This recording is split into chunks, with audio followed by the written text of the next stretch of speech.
So you guys play rock stars on TV and in movies, and obviously you're rock stars in real life, but you always have people following you around, paparazzi and fans. How do you kind of deal with that? I think it's something that you kind of get used to after a while. It still sometimes shocks us. Hey, we're on a break for a while, and we'll do our own things. We come back, and there's fans outside hotels or something. I remember when I got back from Africa, I was so not used to it that I was just like, fans were outside the hotel. Not thought it was rude, I was just kind of like, hey guys, gotta go, and then I jumped into a cab, and they were like, oh.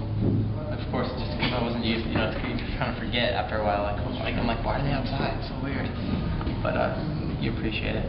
Are there times when you, like, we've talked about this before, but do you guys ever, like, kind of hide, like, under hats or anything to Not keep really. around? I think it sometimes makes it more of an issue if you do that. You like say you try to like be discreet, have a hood on and everything, you're paying, like you're bringing more attention to yourself like that. I think with us, even if we're beyond exhausted and we've been out for however long, like for example one day in Chicago we had been at rehearsals and dress rehearsal, we got back at like 2:30 and we'd been going since the early morning, and there were fans outside the hotel, so instead of just like going upstairs, we still at least came outside and like shook hands and thanked everybody for coming, and we saw them the next morning. We just had to get some sleep, but at least we went out and said hello to everyone, which was good.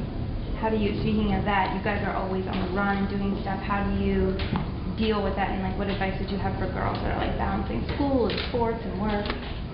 I think the best thing is just take it one step at a time. We have a lot of things going on all the time, but as long as we kind of keep our heads together and rely on each other to keep us sane and more straight.